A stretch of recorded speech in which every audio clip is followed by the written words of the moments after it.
Encore un article un peu à charge, et je pense que c'est devenu une mode donc de parler maintenant de Tesla de cette manière-là, et notamment donc d'Elon Musk. Alors je vous mettrai cet article d'Automobile Propre. En fait, Automobile Propre, il y a déjà tellement d'articles que je vois pas l'intérêt en fait de rentrer en fait dans ce type de polémique.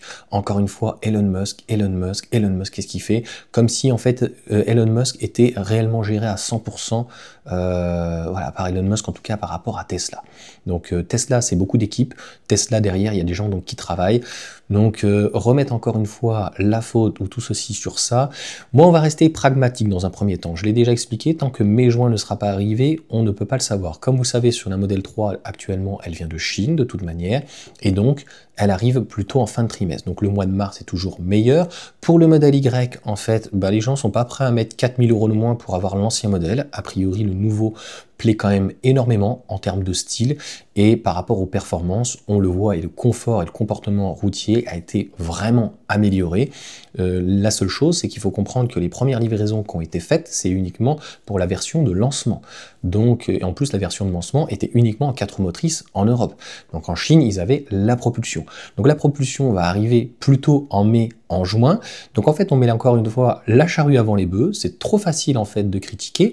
En France, c'est très franco-français. Il y a une inquiétude par rapport au bonus. Je suis certain qu'à 45 000 €, en termes de rapport qualité-prix, c'est le prix d'un Scénic. Sauf que voilà, on a un véhicule qui est plus petit, mais qui technologiquement parlant est beaucoup moins abouti. Alors on sait d'ailleurs avec le Scénic, ou même alors le 3008, c'est pas mieux.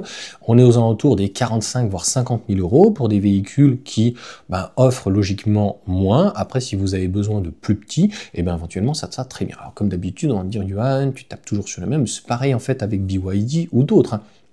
Donc, et sur les allemandes, je suis désolé de dire, c'est pas que c'est délirant, mais on va pouvoir avoir un prix similaire, mais on aura beaucoup moins d'options.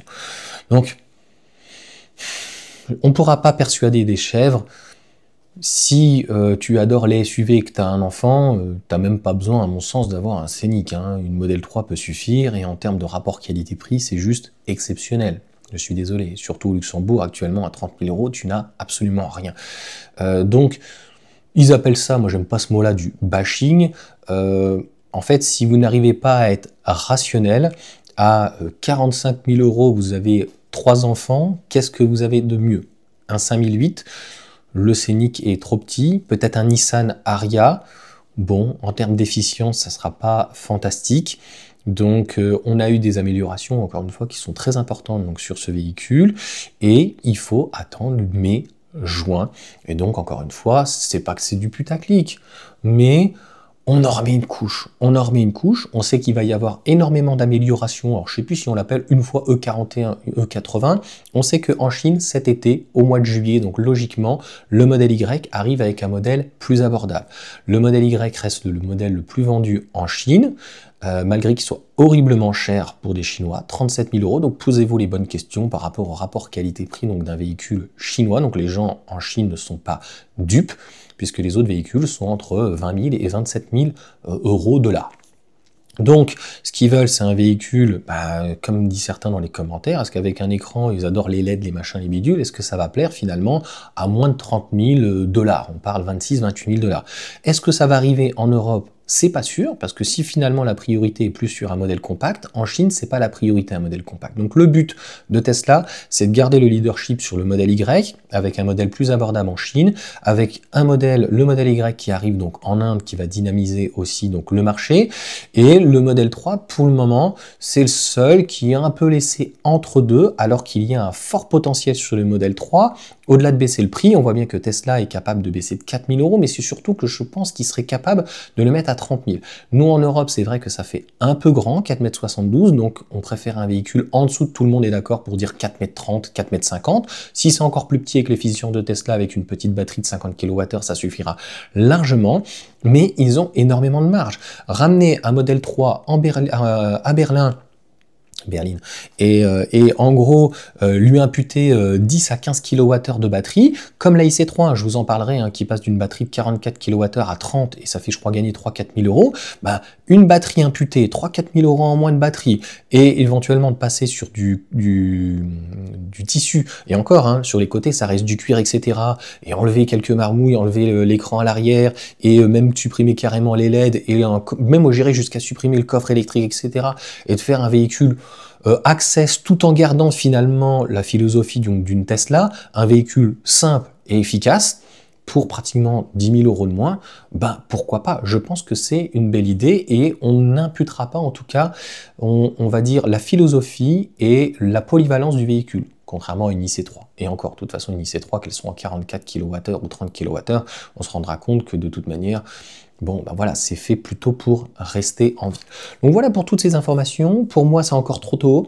Et si rien n'est fait d'ici cet été, maximum mois de septembre en tout cas, et qu'il n'y a pas d'évolution au-delà des modèles S, modèle X, ou d'un modèle abordable, ou en tout cas d'une modèle 3 qui soit revue, plus petite, ou vraiment qu'on ait enfin une Tesla à 30 000 euros, c'est ça qui était avancé par Elon Musk, notamment un véhicule à 25 000 $ hors taxe, donc on sait 30 000 euros, eh bien la promesse ne sera pas tenue et je serai là-dessus cinglant. Pour le moment, moi je ne suis pas un grand fervent d'Elon Musk, les gens qui le suivent depuis très longtemps savent très bien que c'est Elon Time, le Semi, a priori, les gens attendent toujours, le Roadster, les gens attendent toujours. Bon, voilà, ce sont que des promesses. Donc, c'est comme un politicien, hein, les promesses, voilà, hein, c'est que ceux qui veulent bien l'entendre. Donc, là, le concret, c'est Tesla. Tesla l'a annoncé avec des options, des équipements, avec des véhicules plus abordables.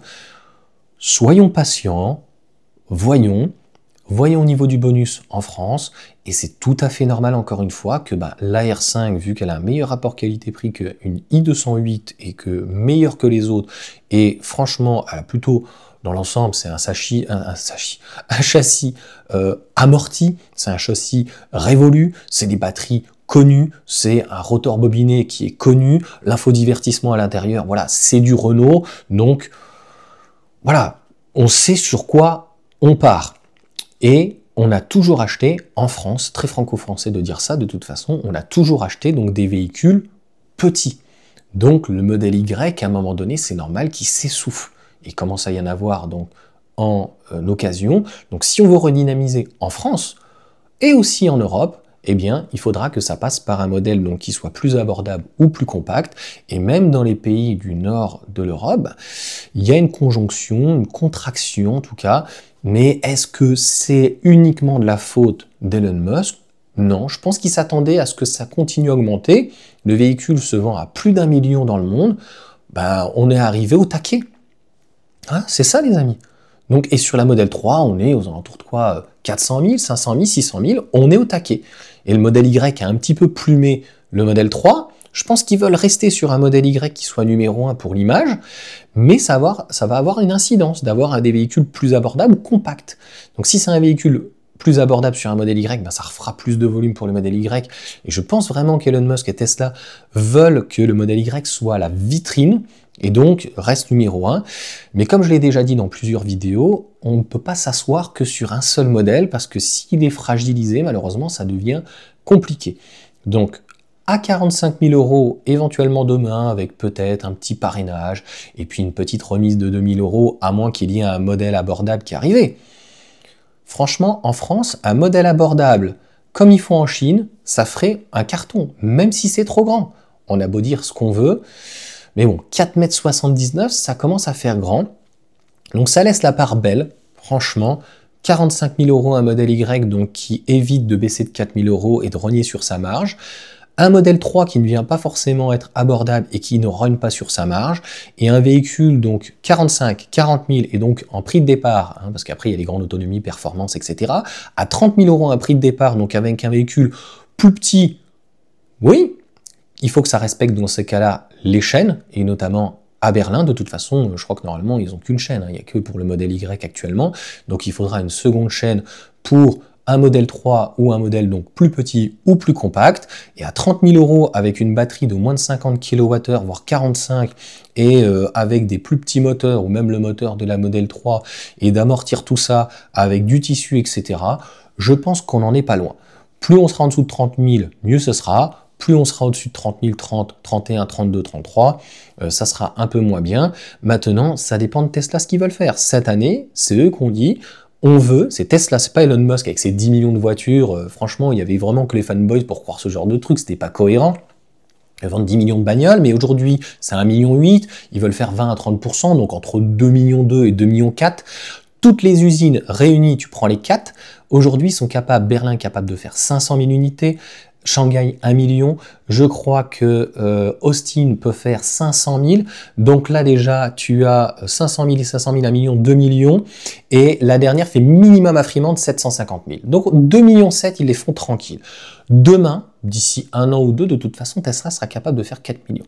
Mais c'est bien beau d'avoir une activité, mais si derrière, en fait, il n'y a pas une proposition, donc le modèle S, le modèle X reste marginal, le Cybertruck reste anecdotique, le Cybercab, bah, franchement, l'avenir ne sera peut-être pas tout rose ou il est prématuré, le modèle Y est au taquet, le modèle 3 ne peut pas faire mieux avec ses qualités et ses défauts, et c'est pas en le vendant à 40 000, donc Cybercab, Cybertruck, modèle S, modèle X, c'est bien beau, voilà, tous ces modèles un peu éclatés, mais, je le redis, je pense que si Tesla veut une croissance, il faudra absolument que ça passe par un modèle plus petit, qui soit plus abordable, et encore une fois, tu mettrais, je pense, un modèle 3 à 30 000 balles, un peu dépouillé, il se vendra, mais pas aussi bien qu'un véhicule donc compact.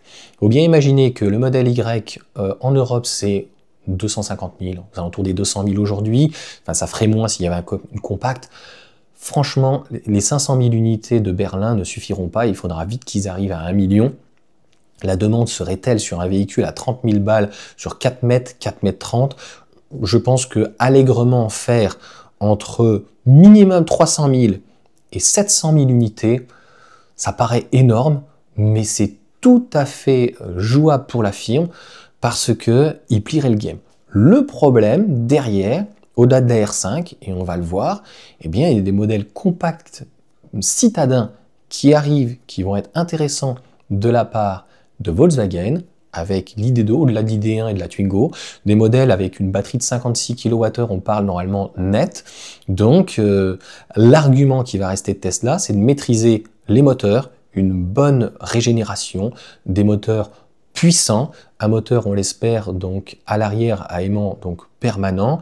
Voilà, on le sait qu'ils avaient regardé du rotor bobiné, de 800 volts, tout ça a l'air d'être abandonné, c'est pas plus mal, parce que franchement, d'un 400 volts, une batterie de 45 ou 50 kWh ou 50 kWh brut avec 47 avec une bonne charge, et ce que fait CATL finalement, qu'on soit une vingtaine de minutes, pour moi je pense que c'est gagné. Pour le moment, même Volkswagen ne sera pas capable de proposer ce que Tesla proposera, c'est-à-dire une efficience, une polyvalence et finalement un véhicule relativement petit, mais qui proposera en fait un volume intérieur qui sera au-dessus, supérieur au segment, par rapport à sa dimension de caisse. Donc là, la réussite, pour moi, ça ne passe uniquement par là. Si Tesla veut pas le faire et veut rester sur un modèle Y et modèle 3, je vois pas comment ils arriveront à faire 20 ou 30% de plus. Est-ce que ça peut venir de l'Inde? Est-ce que ça peut venir du modèle Y abordable, donc en Chine? Mais je trouve qu'en Europe, on est malheureusement extrêmement délaissé. Et l'usine de Berlin, à un moment donné, il va bien falloir qu'elle fonctionne, parce que faire 200 ou 250 000 unités, c'est prévu pour l'Union européenne, pour l'Europe et le Moyen-Orient. Mais c'est la seule encore usine, quand même, c'est complètement fou pour le moment, qui ne produit qu'un seul modèle. Ou alors, ils avaient du retard sur la ligne et ils se sont concentrés sur le modèle Y. On sait que le modèle Y a pris pratiquement 2 ans avant de monter réellement en cadence. Donc, est-ce que, voilà, faute avouée, à moitié pardonnée. En tout cas, ça se fera à la dernière minute. On le voit à Fremont, à Austin, des nouveaux moules. Donc, est-ce que c'est des nouveaux moules de Cybertruck, Cybercab ou d'un autre modèle? À Berlin, a priori, ça fuitera pas. Donc, ça arrivera peut-être d'un coup près, on va commencer à avoir des voitures, etc.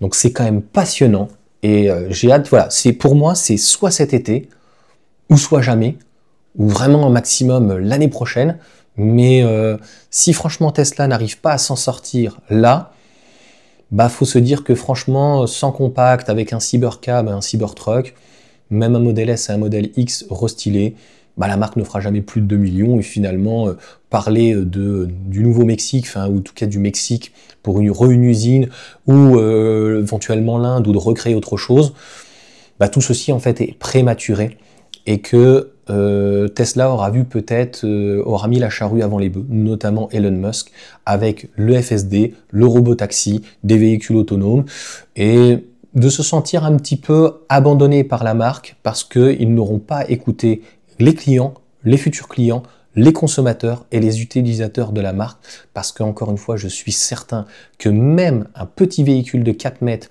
mais avec un super volume à l'intérieur, avec un frunk, etc., quelque chose de simple à la Tesla, est tout à fait réalisable techniquement sur une base de modèle 3 ou même 4,20 m, 4,30 m, on parlait à un moment donné plus petit.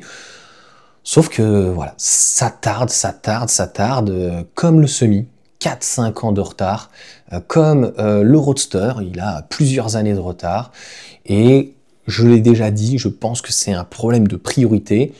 Les deux priorités, Cybertruck, et qui a pris aussi un peu de retard, ben, on voit la priorité n'était pas la bonne, je pense. Et pareil pour le Cybercab, la priorité, donc qui va commencer finalement là maintenant, ça passe ou ça casse. Ça passe ou ça casse. Après, ça devient une grosse société. Donc, bah, ils pourront se dire, on a fait le con, on s'est trompé. Mais on sait très bien que Tesla veut faire de la conduite autonome de niveau 5 avec volant, sans volant, avec de la location derrière, avec plein de possibilités, au-delà des des superchargeurs, etc. Et veulent indirectement redoubler la Chine là-dessus, sur des conduites autonomes, parce qu'on voit que sur les véhicules électriques, ils sont relativement copiés par rapport à la marque, mais ils sont plutôt dans l'ensemble au point par rapport à nos constructeurs historiques, qui de toute façon ont des difficultés. On voit sur Renault, c'est pas mieux que Geely. On voit avec Stellantis, c'est assez catastrophique malheureusement. Des marques d'ailleurs encore pires comme Maserati, etc. Et puis Volkswagen qui essaye tant bien que mal de se dépatouiller en Chine. Mercedes qui essaye de faire ce qu'ils peuvent. Et Porsche, bah, l'électrique, je crois que malheureusement, ils y arriveront jamais. Donc il va falloir peut-être voir changer son fusil d'épaule. Mais Tesla, si tu veux, eux, ils vendent pas de thermique. Donc, encore une fois, c'est très très important de comprendre, vu l'efficience du véhicule, même ne serait-ce qu'une petite Model 3 avec 45 kWh, au départ elle faisait 52, ça suffira largement pour le quotidien, et même en polyvalence, ça sera largement, ça passera. Franchement, il n'y aura absolument aucun problème, et même en 400 volts. Voilà pour cette vidéo. Et puis on verra bien si, pareil, le modèle Y, le modèle 3 bénéficieront donc des nouvelles choses, notamment des roues directrices, éventuellement après du 800 volts, du bidirectionnel, c'est ce qui manque, hein, notamment en 3,7 kW. Maintenant, moi je suis pas un grand fervent, je vois le modèle Y, donc là, le nouveau, le Juniper, il est très très bien au niveau du comportement routier, c'est comme le 400 volts et 800 volts, la question est de savoir réellement à quoi ça va réellement servir. Est-ce que c'est réellement utile? Quel est le coût d'avoir par exemple des suspensions pneumatiques? Donc normalement il y en a sur la S et la X, mais le jour où ça tombe en panne, les gens sont là, ouais mais je veux ceci, je veux cela, déjà ça a un certain coût, et le jour où ça tombe en panne, aïe aïe aïe, ça fait mal. Allez, sur ce, ciao à tous.